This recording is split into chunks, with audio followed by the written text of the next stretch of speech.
basi waje wote. Kuna kitu nataka kufanya. Waje wote. Yuko hapo mwingine, mlote.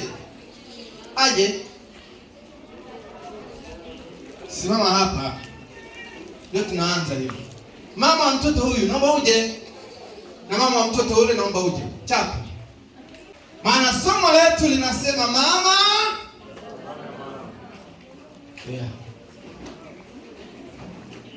Kwa hiyo kama ni kahaba, mama mtazame nani? Hebu mama geuka mtazame mwana. Maana somo letu ndivyo linavyosema. Mama wa huyu yupo hapa. Sema siku wa kike njoo. Chukua jukumu la mama wa mtoto huyu. Somo linasema mama mtazame mwanao. Kwa hiyo mama, unapomtazama mwanao huyu unayemuona ili aimbe vizuri, mama mtazame nani? Mwanao. Kwa hiyo mama, niwaombe hawa mabinti, na hata wanapoimba nyimbo zinagusa watu kwa namna pekee, bila mama hawezi kuimba. Bwana Yesu asifiwe. Maana mama ndiye anayesababisha, ndiye anayemtia moyo, ndiye anayemshika mkono, ndiye anayemuombea, ndiye anayempatia ruhusa. Mama mtazame mwanao. Ndio maana Yesu akamwambia mama mtazame mwanao, na akamwambia mtoto tazama mama yako. Bwana Yesu asifiwe. Kwa hiyo wazazi wangu, ndugu zangu, tazameni mtoto wenu. Mtoto akiwa kibaka, mama mtazame mwanao. Akiwa jambazi, mama mtazame mwanao. Maana ndivyo Yesu alivyosema. Maana mama ni shina, mama ndiye anayepeleka mizizi chini, na hatimaye ile mizizi inaleta maji, mtoto anastawi. Ndivyo somo letu linavyosema mchana leo. Kwa hiyo mama, Mungu awabariki sana. Tazame mwanao aendelee kuimba katika kadiri Bwana anavyopendeza. Barikiwe sana. Na mimi basi kulingana na hapo nitatoa shilingi 5,000 kwa ajili ya nembo kwa watoto wote hao.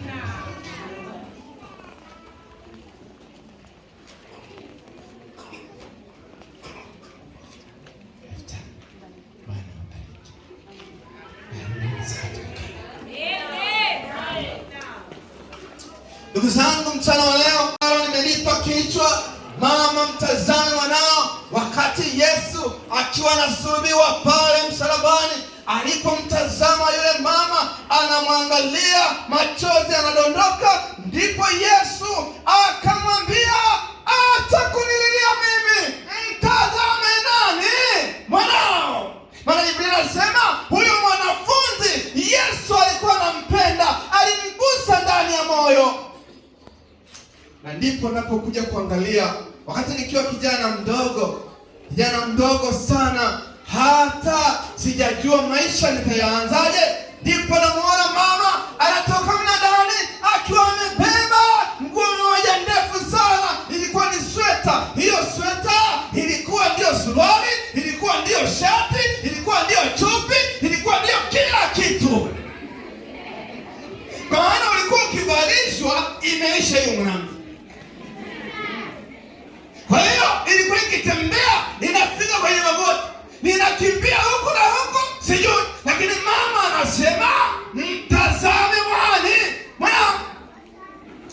Wakati wa babangu yuko huko mjini anapiga na biwara, Bwana asifiwe. Hajui chochote. Hata simu wakati huo hazipo. Nakumbuka hata wakati bibi amefariki, hata simu hazipo. Ili umtafute mtu lazima uandike kabarua. Na kile kabarua lazima mtu apande gari akamtafute mahali fulani. Hazipo. Sasa niambie, huyo baba alikuwa anauliza saa ngapi mama kwamba watoto wanaendeleaje?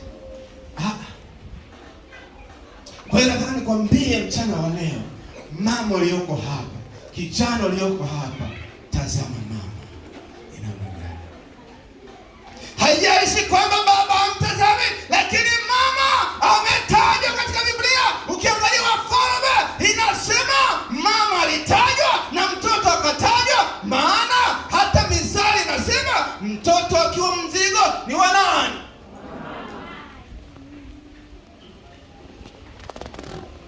Kitabu cha Zaburi 119 lile fungu la 9. Soma hapo msomaji. Jinsi gani kijana isafishe njia yake. Jinsi gani kijana isafishe njia yake? Kwa kutii. Akilifuata neno lako. Nataka niwaambie mchana wa leo, ikiwa ni siku ya pekee, siku ya ufunguzi katika idara ya vijana katika kanisa hili la Kakebe, ndio maana Biblia inasema ni jinsi gani kijana aifuate neno la nani? La Mungu, tena kwa kutii. Nataka niwaambie, bila utii hatujaitwa wana na binti za Mungu. Bwana Yesu asifiwe. Maana nakumbuka wakati mama alipa maagizo, ananiambia nipo tayari na tele. Mama yangu simama, ninampenda sana mama. Mungu alinipatia mama ambaye alinifanya kuwa mhubiri. Amina. Alinitia moyo.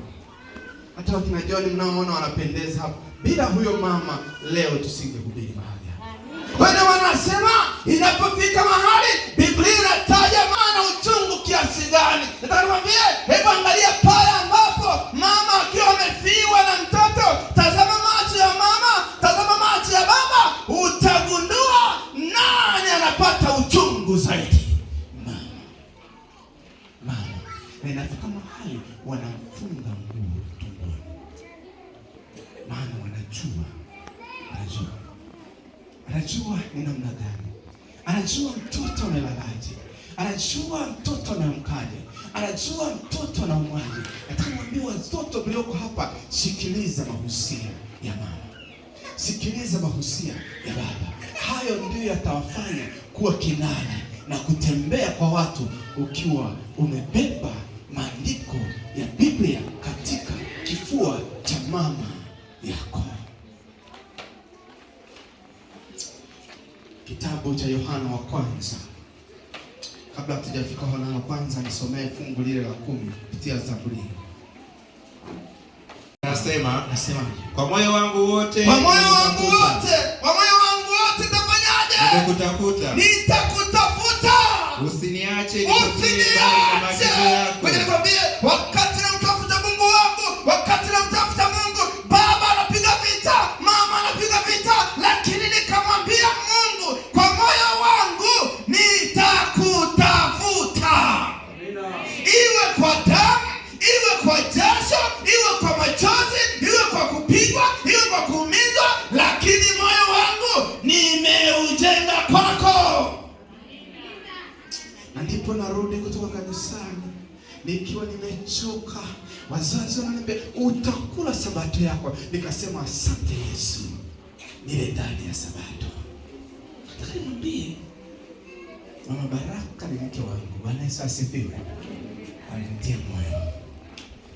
Na hatimaye nikapata mke ambaye alisimamisha imani katika familia ya mzee Mwanga. Familia ambayo ilifika mahali unapigwa vita, lakini nataka niwaambie, unapopigwa vita, hapo ndipo Yesu anaposimama. Haleluya. Wanasema, nataka niwaambie, hata katika kuoa kwangu walisema nenda kaoe mahali fulani, lakini nataka niwaambie, nitoboe siri hii ya leo. Wakati wananiambia nenda kaoe, nikaenda, nikachumbia, nikatoa mahali, harusi ikalengwa. Nataka nikwambie, nilipiga magoti nikamwambia Mungu, ikiwa msabato na Mloma, nataka nione ndoa hiyo. Siku zimeenda, siku ya 5 jibu likatoka. Mama nikatorosha, sabato akaingia. Bwana Yesu asifiwe. Amina. Mloma akatoka, tena nitoka jamaa gerezani huko, nikafika, nikazidisha mali, nikabeba mke, na tena barua ikaja ikasema mke wako ametoroshwa. Badala ya kuhuzunika nikasema, asante Yesu. Mzigo mkubwa uliokuwa mbele yangu sasa umeutoa katika maisha yangu. Ndipo baba anakimbia anasema, nenda kwa visabato vyenu katafute mke wewe. Haleluya. Ndipo naenda mtoto wa kiume. Kafika kwa mzee sana. Unajua kuna watu hapa hawajai, yaani hata sijawahi kumuona sura yake, sijawahi kumuona, sijawahi kuzungumza naye. Nafika naambiwa nina watoto 3, umekuja kwa mke nani? Nani uliyekuja kuchumbia hapa? Lilikuwa swali gumu katika maisha yangu, lakini Roho wa Mungu akasema nimekuja kwa binti mkubwa. Haleluya. Na huyo binti mkubwa alikuwa hajachumbia. Joseph ni mwaka Masumu. Haleluya. Amina. Mama akaitwa, akapiga hatua ya kwanza, ya pili, nikaona hapa ndipo penyewe. Haleluya.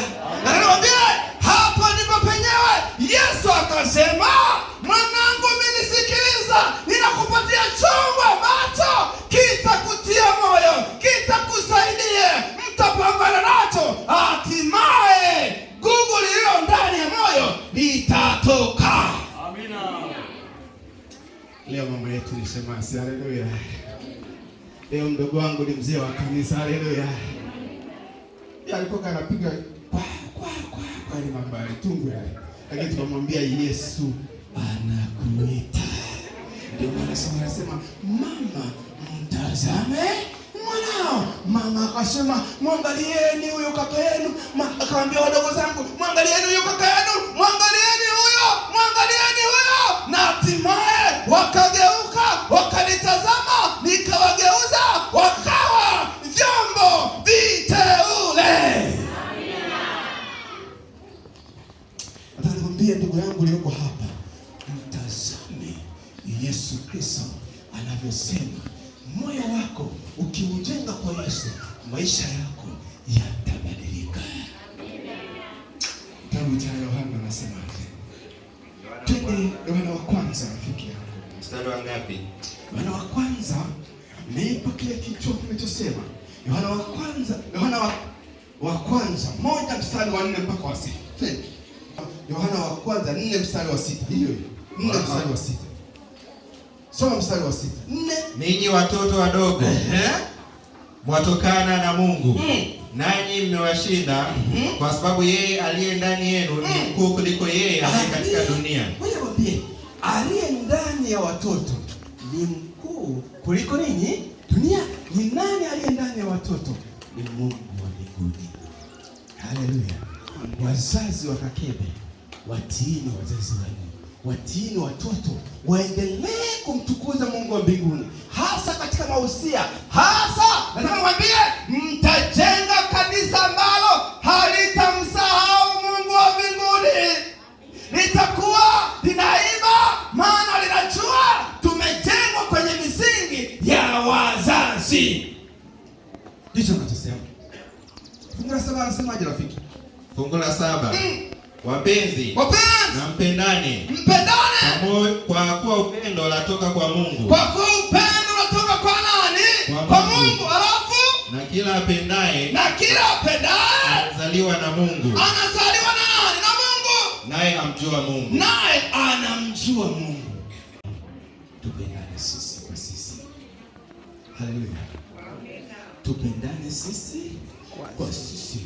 Tusichukiane, tusipigane vikumbo, tusiongeane maneno magumu, maana shetani anaingiza maneno magumu. Ndio maana yule mwenye moyo wa kufanya akikutana na maneno mazito anashindwa kufanya, anarudi nyuma. Lakini tukimtia moyo, tukamshika mkono, na nataka nikwambie kanisa linaezekwa na watu 5. Haleluya. Na watu ngapi? 5 wenye moyo wa ushujaa, wenye moyo wa pekee, wenye moyo walioujenga kwa Bwana kwa namna ya pekee. Nakwambie, tia moyo, maana unapofanya unamwambia Mungu kupitia hiki, fanya hivyo. Nataka nikwambie, umetoa sadaka ya 100, Mungu anaikuza, inafanya jambo kubwa zaidi ya hilo. Zaidi tu Mungu anataka tupendane sisi kwa sisi.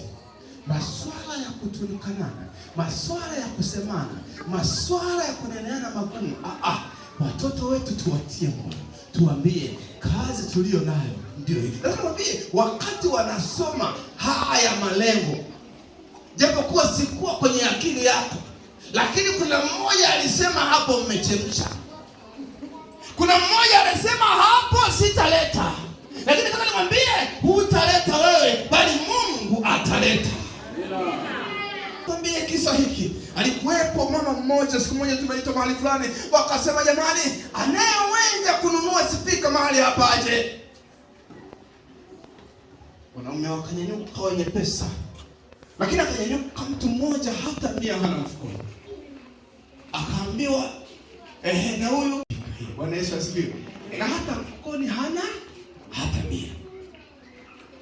Lakini moyo wake ukawa, ninatamani ninunue spika ya shilingi 500. Mfukoni hana. Biashara yake haifiki 500. Biashara yake ni ya kutembeza tu kahawa za shilingi 10. Anazunguka tu anatembeza kahawa. Lakini akamwambia, niko tayari kununua spika ya 500.